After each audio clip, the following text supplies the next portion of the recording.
കേരളത്തിലെ ഭവനരഹിതരായ എല്ലാ കുടുംബങ്ങൾക്കും 5 വർഷത്തിനകം വീട് നൽകുമെന്നുള്ള പ്രഖ്യാപനത്തോടു കൂടിയാണ് 2017 ഒന്നാം പിണറായി ഗവൺമെന്റ് ലൈഫ് പദ്ധതി ആരംഭിക്കുന്നത്. അതിൽ നിരവധി പേർ അപേക്ഷ നൽകി, പലരും ലിസ്റ്റിൽ ഉൾപ്പെട്ടു. ആ കുടുംബങ്ങളെല്ലാം ഇപ്പോൾ കേരളത്തിലെ തദ്ദേശ സ്ഥാപനങ്ങൾ ദിവസവും കയറിയിറങ്ങുകയാണ്. അവർ ചോദിക്കുന്നത് ഞങ്ങൾക്ക് എന്നാണ് വീടിനുള്ള ആനുകൂല്യം ലഭിക്കുക എന്നുള്ളതാണ്. ആ ചോദ്യത്തിന് ഉത്തരം നൽകാൻ ജനപ്രതിനിധികൾക്കോ തദ്ദേശ സ്ഥാപനങ്ങളിലോ ഉദ്യോഗസ്ഥർക്കോ സാധിക്കാത്ത ഒരു സാഹചര്യമാണുള്ളത്. എന്താണ് ലൈഫ് പദ്ധതിക്ക് സംഭവിച്ചത്? എവിടെയാണ് ഈ പദ്ധതി പരാജയപ്പെട്ടത്? ഇതിൽ അപേക്ഷ നൽകിയവർക്ക് എന്ന് വീട് ലഭിക്കും? ഇനി ആർക്കെങ്കിലും പുതുതായി ഈ ലിസ്റ്റിൽ ഉൾപ്പെടാത്തവർക്ക് ആനുകൂല്യം ലഭിക്കുമോ എന്നുള്ള ഒരു പരിശോധനയാണ് നടത്താൻ ഉദ്ദേശിക്കുന്നത്. ലൈഫ് മിഷനിൽ നിന്ന് ലഭിച്ചിട്ടുള്ള വിവരാവകാശ നിയമങ്ങളുടെ പ്രകാരം ലഭിച്ച ഉത്തരങ്ങൾ തന്നെയാണ് ഈ സംസാരത്തിന്റെ ആധാരമായിട്ടുള്ളത്. 2017 ഒന്നാം ഘട്ടമായി ഗവൺമെന്റ് ലൈഫ് പദ്ധതിക്ക് വേണ്ടി അപേക്ഷ ക്ഷണിച്ചിട്ടുള്ളത്. അതിന് സർക്കാർ നിശ്ചയിച്ച മാനദണ്ഡങ്ങൾ തന്നെ വിചിത്രമായിരുന്നു. അർഹരായ പലരെയും ലിസ്റ്റിന് പുറത്താക്കുന്ന മാനദണ്ഡമാണ് സർക്കാർ നിശ്ചയിച്ചത്. സ്വന്തമായി റേഷൻ കാർഡ് ഉള്ളവരെ മാത്രമേ ലിസ്റ്റിൽ ഉൾപ്പെടുത്തുകയുള്ളൂ എന്നുള്ളതായിരുന്നു അതിൽ പ്രധാനപ്പെട്ട മാനദണ്ഡം. അങ്ങനെ നേരത്തെ ഗ്രാമസഭ വഴി ഗുണഭോക്താക്കളെ തെരഞ്ഞെടുത്ത രീതി മാറ്റി ഉദ്യോഗസ്ഥ പരിശോധനയിലൂടെയും സോഫ്റ്റ്വെയർ ഉപയോഗിച്ചും ഗുണഭോക്താക്കളെ നിശ്ചയിക്കുന്ന സാഹചര്യമാണ് അന്ന് ഉണ്ടായിട്ടുള്ളത്. അതുകൊണ്ട് അപേക്ഷ നൽകിയവരിൽ ബഹുഭൂരിഭാഗം പേരും ലിസ്റ്റിന് പുറത്തായി. അങ്ങനെ അന്തിമ ലിസ്റ്റ് ഗവൺമെന്റ് പ്രഖ്യാപിച്ചു. ആ ലിസ്റ്റിൽ ഭവനരഹിതരും ഭൂരഹിത ഭവനരഹിതരുമായി ഉൾപ്പെട്ടിരുന്നത് 5,14,931 പേരായിരുന്നു. ഈ 6 വർഷം കഴിയുന്ന സമയത്ത് ഈ ലിസ്റ്റിൽ ഉൾപ്പെട്ട 5 ലക്ഷത്തിലധികം പേരിൽ വെറും 1,29,675 പേർക്ക് മാത്രമാണ് ആനുകൂല്യം ലഭിച്ചത് എന്ന് ഗവൺമെന്റ് തന്നെ ഇപ്പോൾ ഉത്തരം നൽകിയിരിക്കുകയാണ്. ആനുകൂല്യം ലഭിച്ചത് എന്ന് പറഞ്ഞാൽ അതിനുള്ള കരാറിൽ ഏർപ്പെട്ടവരെ വരെ ഉൾപ്പെടുത്തിയിട്ടുള്ള ഒരു കണക്കാണിത്. പൂർണ്ണമായ ആനുകൂല്യം ലഭിച്ചവരല്ല. അപ്പോൾ ഇതിൽ ഇനിയും അവശേഷിക്കുന്നത് 3,85,256 പേർ 2017 അപേക്ഷ നൽകിയവർക്ക് ഇതേവരെ ആനുകൂല്യം ലഭിച്ചിട്ടില്ല. വളരെ പ്രധാനപ്പെട്ട കാര്യമാണ്. അതോടൊപ്പം തന്നെ 2020 തദ്ദേശ തെരഞ്ഞെടുപ്പിന് തൊട്ടു മുമ്പായി തെരഞ്ഞെടുപ്പ് മുമ്പിൽ കണ്ട് ഗവൺമെന്റ് പുതിയ അപേക്ഷ വീണ്ടും സ്വീകരിച്ചു. 2021 നിയമസഭാ തെരഞ്ഞെടുപ്പിന് മുമ്പായി വീണ്ടും അപേക്ഷ സ്വീകരിച്ചു. ഭവനരഹിതരുടെ സ്വപ്നങ്ങളെ തെരഞ്ഞെടുപ്പിൽ വോട്ടാക്കി മാറ്റുന്നതിനുള്ള തന്ത്രമായിരുന്നു അത്. അപേക്ഷ സ്വീകരിച്ച ഗവൺമെന്റ് പിന്നീട് അതിൽ പരിശോധന നടത്തിയിട്ടില്ല. പിന്നെ 1 വർഷം കഴിഞ്ഞ് 2022 ഇതിന്റെ പരിശോധന നടക്കുന്നതും 2022 ഓഗസ്റ്റോട് കൂടിയാണ് ലിസ്റ്റ് പ്രസിദ്ധപ്പെടുത്തുന്നത്. ആ ലിസ്റ്റിന് നേരത്തെയുള്ള ലിസ്റ്റിന് പുറമെ പുതിയ ലിസ്റ്റിൽ ഉൾപ്പെട്ടവരുടെ എണ്ണം 5,65,708 പേരാണ്. ഇതിൽ എഗ്രിമെന്റ് നടപടിയിൽ എത്തിയിട്ടുള്ള കുടുംബങ്ങളുടെ എണ്ണം സർക്കാർ തന്നെ പറയുന്നു 62,953. ലിസ്റ്റിൽ പുറത്തുള്ളത് ആനുകൂല്യം കാത്തു കഴിയുന്നവർ 5,02,755 പേർ. അപ്പൊ ലൈഫ് പദ്ധതിയിൽ ഇതുവരെ ഗവൺമെന്റ് അംഗീകരിച്ചവരുടെ ആകെ എണ്ണം 10,80,639. അതിൽ ആനുകൂല്യം ലഭിച്ചത് 1,92,622 പേർ. ആനുകൂല്യം ലഭിക്കാതെ തദ്ദേശ സ്ഥാപനങ്ങൾ കയറിയിറങ്ങുന്ന കേരളത്തിലെ ഭവനരഹിതരുടെ എണ്ണം 8,88,11 പേർ. എന്നാൽ സർക്കാർ പറയുന്നു വീടിന് ആനുകൂല്യം ലഭിച്ചവരുടെ എണ്ണം 3.5 ലക്ഷമാണ് എന്ന്. അതിന് സർക്കാർ അതിലേക്ക് ചേർത്തിട്ടുള്ളത് വീട് അറ്റകുറ്റപ്പണിക്ക് ഫേസ് 1 എന്ന് പറഞ്ഞ് നൽകിയിട്ടുള്ള നിസ്സാരമായ തുക നൽകിയിട്ടുള്ളതിന് ഈ ലിസ്റ്റിൽ ചേർത്തിട്ടുണ്ട്. ഇന്ത്യയിൽ ഉടനീളം കേന്ദ്ര ഗവൺമെന്റ് നടപ്പാക്കുന്ന PMAY പദ്ധതിയെയും ആ പദ്ധതിയെയും ലൈഫിലേക്ക് ആഡ് ചെയ്തുകൊണ്ടാണ്, ഉൾപ്പെടുത്തിക്കൊണ്ടാണ് ഈ കണക്കുണ്ടാക്കുന്നത്.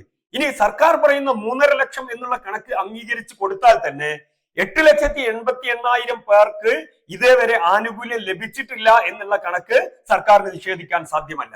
എങ്ങനെയാണ് ഈ പദ്ധതി പരാജയപ്പെട്ടിട്ടുള്ളത്? എങ്ങനെയാണ് നേരത്തെ കേരളത്തിൽ ഭവനത്തിന് ആനുകൂല്യം ലഭിച്ചിരിക്കുന്നത്? ഈ ലൈഫ് മിഷൻ പദ്ധതി ആരംഭിക്കുന്നതിന് മുമ്പ് കേരളത്തിൽ തദ്ദേശ സ്ഥാപനങ്ങൾ വഴി വിവിധ വകുപ്പുകൾ വഴി ഭവനരഹിതർക്ക് വീടിനുള്ള ആനുകൂല്യം നൽകിയിരുന്നതാണ്. ഓരോ വാർഡിന്റെയും ഗ്രാമസഭയാണ് തീരുമാനിക്കുക ആ വാർഡിൽ ആരാണ് ഈ പദ്ധതിക്ക് അർഹൻ എന്ന്. തീർത്തും ജനകീയമായ രീതി, തീർത്തും ജനാധിപത്യപരമായ രീതി. ആ രീതി അട്ടിമറിച്ചുകൊണ്ടാണ് ഈ പദ്ധതി കൊണ്ടുവന്നിട്ടുള്ളത്. ആ ഘട്ടത്തിൽ 2011 മുതൽ 2016 ഇടയിലുള്ള ഉമ്മൻചാണ്ടി മുഖ്യമന്ത്രിയായ UDF സർക്കാരിന്റെ കാലത്ത് കേരളത്തിൽ ഭവന നിർമ്മാണത്തിന് ആനുകൂല്യം ലഭിച്ചവരുടെ എണ്ണം ഗ്രാമപഞ്ചായത്ത് പദ്ധതികൾ വഴി, മുനിസിപ്പാലിറ്റി പദ്ധതികൾ വഴി, കോർപ്പറേഷൻ പദ്ധതികൾ വഴി, ഇന്ദിരാ ആവാസ് യോജന പദ്ധതി വഴി SC ഡിപ്പാർട്ട്മെന്റ് പദ്ധതി വഴി, ST ഡിപ്പാർട്ട്മെന്റ് പദ്ധതി വഴി ഈ പദ്ധതികളെല്ലാം കൂടി 4,39,387 പേർക്ക് ഭവന നിർമ്മാണത്തിന് ആനുകൂല്യം ലഭിച്ചിട്ടുണ്ട്. വിവരാവകാശ നിയമപ്രകാരം ലഭിച്ച സർക്കാർ നൽകിയ മറുപടിയിൽ എനിക്ക് ലഭിച്ചിട്ടുള്ളതാണ്. ഈ ആനുകൂല്യം ലഭിച്ച സ്ഥാനത്താണ് ഈ പദ്ധതികളെല്ലാം നിർത്തലാക്കിക്കൊണ്ട് ലൈഫ് പദ്ധതി ആരംഭിക്കുന്നത്. അന്ന് 5 വർഷം കൊടുത്ത വീട് ഇന്ന് 6 വർഷമായിട്ടും അതിന്റെ പാതി പേർക്ക് പോലും സർക്കാരിന് ആനുകൂല്യം നൽകാൻ സാധിച്ചിട്ടില്ല. മാത്രമല്ല, ലൈഫ് മിഷൻ പദ്ധതിയിൽ സർക്കാരാണ് മുഴുവൻ തുകയും നൽകുന്നത് എന്നുള്ള രീതിയിലാണ് പ്രചരണം. 1 ലക്ഷം രൂപ മാത്രമാണ് സർക്കാർ വിഹിതമായി ഈ പദ്ധതിക്ക് അനുവദിക്കുന്നത്. ബാക്കി തദ്ദേശ സ്ഥാപനങ്ങളും ഹഡ്കോയിൽ നിന്നുള്ള വായ്പയും എടുക്കുന്നതാണ്. ഇപ്പോൾ ഈ ആനുകൂല്യം നൽകുന്നതിന് തടസ്സം നിൽക്കുന്നത് ഹഡ്കോയിൽ നിന്ന് വായ്പ ലഭിക്കാത്ത സാഹചര്യമാണ്. അതോടൊപ്പം തദ്ദേശ സ്ഥാപനങ്ങൾക്ക് സർക്കാർ അനുവദിക്കുന്ന ഫണ്ടിൽ ഗണ്യമായ തുക വെട്ടിക്കുറച്ചതും ഇതിന് പ്രതിസന്ധി ഉണ്ടാക്കുന്നുണ്ട്. അപ്പൊ വായ്പക്ക് മാസങ്ങൾ മുമ്പേ അപേക്ഷിച്ചിട്ടും ഹഡ്കോയിൽ നിന്ന് വായ്പ കിട്ടാത്ത സാഹചര്യം. അതുകൊണ്ട് തദ്ദേശ സ്ഥാപനങ്ങൾക്കും ഈ പദ്ധതിയുമായി മുന്നോട്ട് കൊണ്ടുപോകാൻ സാധിക്കാത്ത ഒരു സാഹചര്യമാണുള്ളത്. ഈ സമയത്ത് 8,80,000 പേർ ലിസ്റ്റിൽ ബാക്കി നിൽക്കുന്ന സമയത്താണ് നവകേരള സദസ്സിൽ ഭവനരഹിതർ ലിസ്റ്റിൽ ഉൾപ്പെടാത്തവർ അപേക്ഷ നൽകുമ്പോൾ സർക്കാർ തദ്ദേശ സ്ഥാപനങ്ങൾ ഉത്തരം നൽകുന്നു, നിങ്ങൾ ലൈഫ് മിഷനിൽ അപേക്ഷിക്കൂ. ഇവിടെ 5 ലക്ഷത്തോളം പേർ 6 വർഷം മുമ്പ് കൊടുത്ത അപേക്ഷയിൽ പോലും ആനുകൂല്യം ലഭിച്ചിട്ടില്ല. ആ സാഹചര്യത്തിലാണ് പുതിയ അപേക്ഷ കൊടുക്കൂ എന്നുള്ള മറുപടി നൽകിക്കൊണ്ട് വീണ്ടും കബളിപ്പിക്കുന്നതിനുള്ള ശ്രമമാണ് ഗവൺമെന്റ് നടത്തുന്നത്.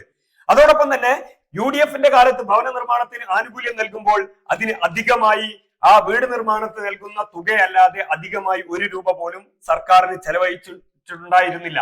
എന്നാൽ ലൈഫ് പദ്ധതിയിലെ സ്ഥിതി അതാണോ?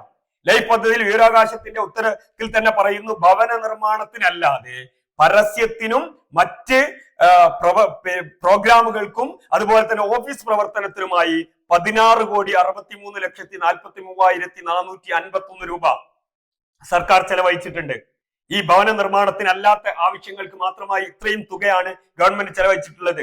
കൃത്യമായി പറഞ്ഞാൽ 415 പേർക്ക് 4 ലക്ഷം രൂപ വീതം വീട് നിർമ്മാണത്തിന് നൽകാവുന്ന തുക ഈ ഇനത്തിൽ മാത്രമായി സർക്കാർ ചെലവഴിച്ചിട്ടുണ്ട്. അപ്പോൾ ഗവൺമെന്റ് വലിയൊരു പ്രചരണത്തിന് വേണ്ടിയും വലിയൊരു പ്രഖ്യാപനത്തിന് വേണ്ടിയും നടത്തിയ ഒരു പദ്ധതി ഒരു നിലക്കും വിജയം കാണാത്ത രീതിയിൽ കേരളത്തിലെ ഭവനരഹിതരുടെ സ്വപ്നങ്ങളെ തകർക്കുന്ന പദ്ധതിയായി ലൈഫ് മിഷൻ മാറി എന്നാണ് കണക്കുകൾ സൂചിപ്പിക്കുന്നത്. ഇനി ഇപ്പോൾ ലിസ്റ്റിൽ ഉൾപ്പെട്ട പ്രതീക്ഷയോടുകൂടി കാത്തിരിക്കുന്നവർക്ക് പദ്ധതി ഈ നിലയിൽ തുടരുകയാണെങ്കിൽ വർഷങ്ങൾ കഴിഞ്ഞാലും അവർക്ക് ആനുകൂല്യം നൽകാൻ കഴിയാത്ത സാഹചര്യമാണ് ഉള്ളത്.